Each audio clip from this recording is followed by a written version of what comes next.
এক পশলা বৃষ্টি হয়ে সঙ্গে সঙ্গে আকাশ পরিষ্কার হয়ে গেল। আজ বাবার বাড়ি থেকে 2 লিটার দুধ পাঠিয়েছে। ওরা তো ভাই বোন দুধ ভাত, দুধ রুটি, দুধ চা, ওরাই সারাদিন ওদের ভাই বোনের ওটাই চলবে। আর আমিও আজকে ঠিক করে রেখেছি, আজ যেহেতু দিদিমণি অমাবস্যা করবে, রুটি খাবে, আমি দুধ আলু ভাতে ভাত খাবো। ভাতটা বসিয়ে আমি গজাটা বানাবো। আপনারা প্রথম থেকে শেষ অবধি দেখবেন, আশা করি সবার ভালো লাগবে। আমার হরিকে কেমন সুন্দর দেখাচ্ছে দোতলা থেকে।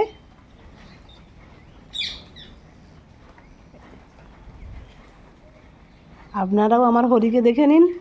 আর চলুন, অনেকটাই বেলা হয়ে গেছে। আকাশটা কি দারুণ লাগছে।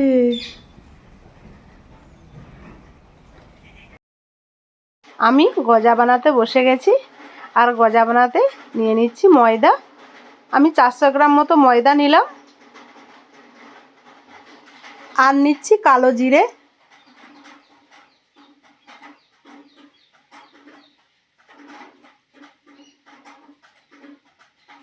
একটু খাওয়ার সোডা দিলাম,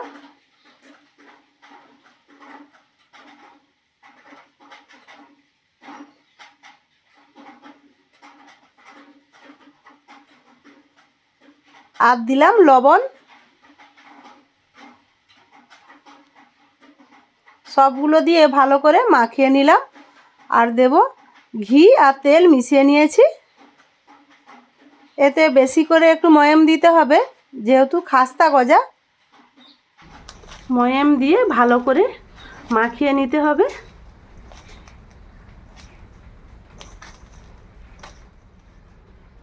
দেখছেন কি সুন্দর মুঠো হয়ে যাচ্ছে।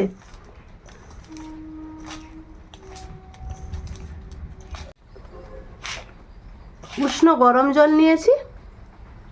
জলের তো কোনো মাপ নেই, কম কম দিয়ে ভালো করে মাখিয়ে নিতে হবে।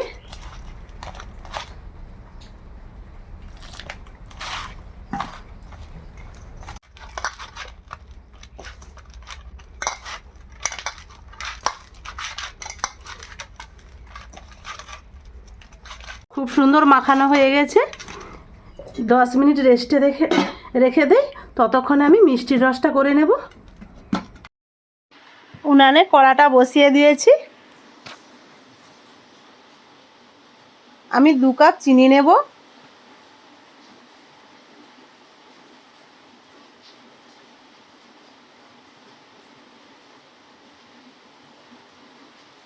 আর 2 কাপ চিনির জন্য 1 কাপ জল আর 2টো ছোটো এলাচ ফাটিয়ে দিয়ে দিলাম। এবার ভালো করে চিনির রসটা বানিয়ে নিতে হবে।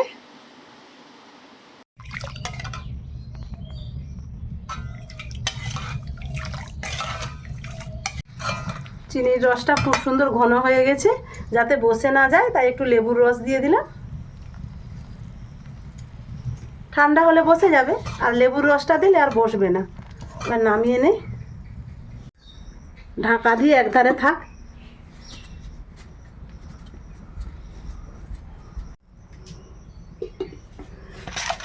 এইবার গজাটা তৈরি করব। হয়ে যাবে একবারে। আমি একটু শুকনো ময়দা নেব।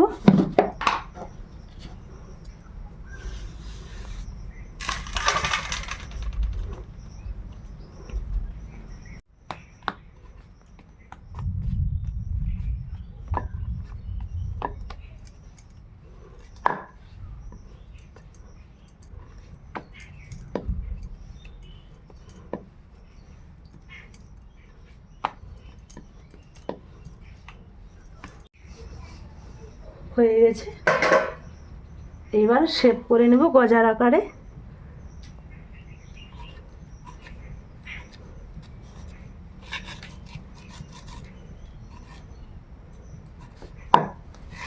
ধারগুলো একটু বাদ দিয়ে দেব।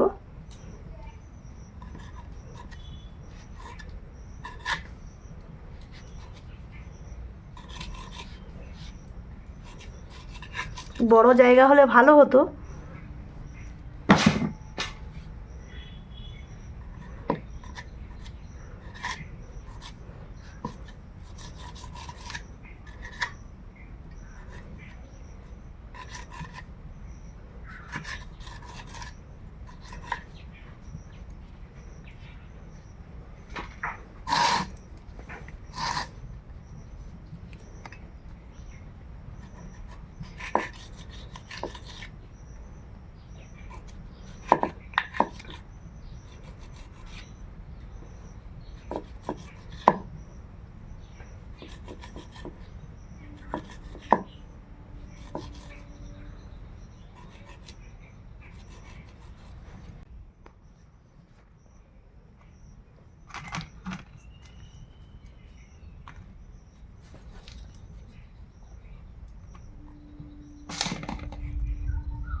গুলো হয়ে গেছে, এইবার দেখব তেলটা গরম হয়েছে কিনা। আমি কড়াই তেলটা আগে থেকেই বসিয়ে দিয়েছিলাম। আর এই গজা ভাজার জন্য একটু বেশি তেল দিতে হবে।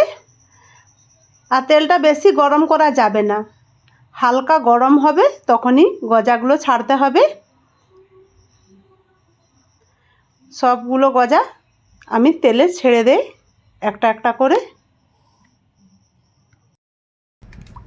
যতগুলো হয়েছিল আমি দিয়ে দিলাম।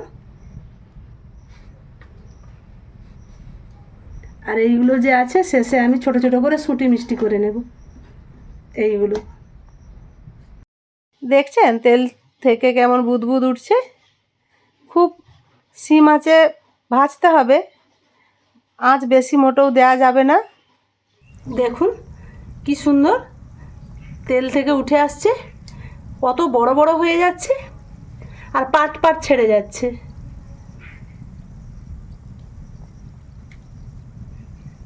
আর এই সময় একটু জ্বালানিটা বাড়িয়ে দিতে হবে।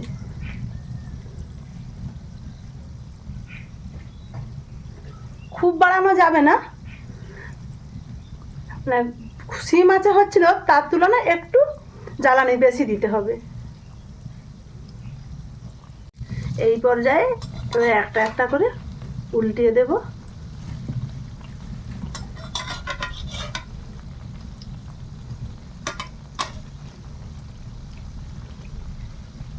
কি সুন্দর পাট পাট ছেড়ে গেছে। আর এই খাজা মিষ্টি বানাতে একটু সময় লাগে।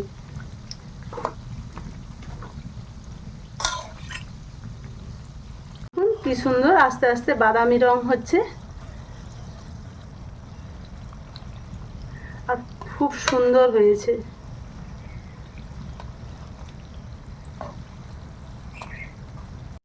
এই সময় একটু আঁচটা বাড়িয়ে দিয়েছি, কেন ভিতরে যে তেল আছে বেশি জ্বালানি জ্বললে তেলটা বেরিয়ে আসবে। আর আমার গজা প্রায় হয়ে আসছে, কীরকম পাট পাট ছেড়ে গেছে।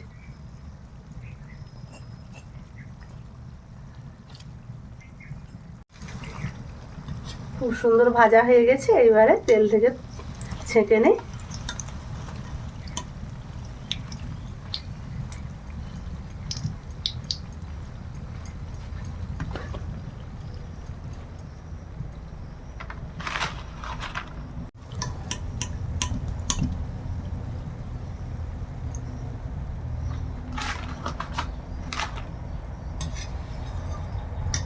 কতটা খাস্তা হয়েছে।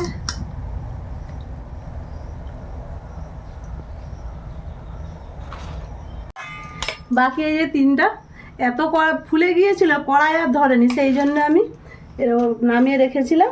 আর এই যে সুঁটি যেটা বাড়তি ছিল সেটা সুঁটির আকারে করে নিয়েছি, কড়াই দিয়ে দিলাম, একসঙ্গেই ভেজে নেব।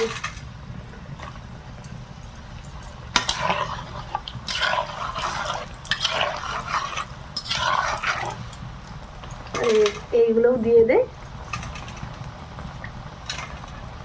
একসঙ্গে ভাজা হয়ে যাবে। খাস্তা গজাগুলো কি সুন্দর লাল লাল করে ভেজে নিয়েছি। এই তেল থেকে নামিয়েছি, একটু ঠান্ডা হোক তারপর মিষ্টির রসে দেব। আবার বেশি গরম গরমও মিষ্টির রসে দেওয়া যাবে না, আবার বেশি ঠান্ডাও দেওয়া যাবে না। একটু গরম থাকতে থাকতে দিতে হবে, কিন্তু এই নামিয়েছি তো একটু ঠান্ডা হোক তারপর দেব মিষ্টির রসে। এইবার মিষ্টির রসে দেব।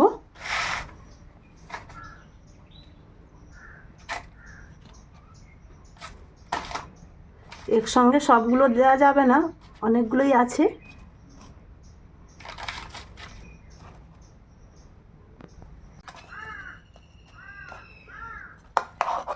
একটু উলট পালট করে নিতে হবে।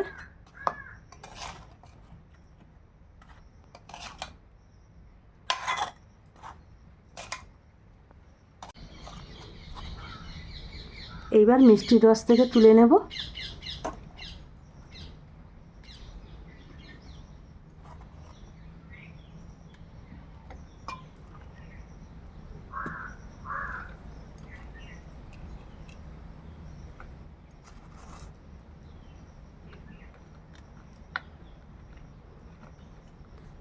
বাকিগুলোও ঠিক এরকমভাবে মিষ্টির রসে দিয়ে দেব।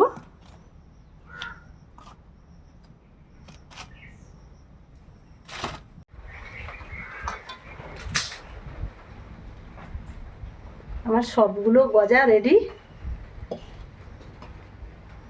দেখুন কত সুন্দর, ভিতরটা রসালো, একবারে খাস্তা। খাস্তা গজাগুলো কেমন হয়েছে অবশ্যই জানাবেন। আর একটা ভেঙে দেখাচ্ছি, দেখুন কি সুন্দর। আর ভালো লাগলে লাইক, কমেন্ট, শেয়ার করবেন, সাবস্ক্রাইব করবেন, আমার পাশে থাকবেন। আজকের মতো আসছি, সবাই ভালো থাকবেন।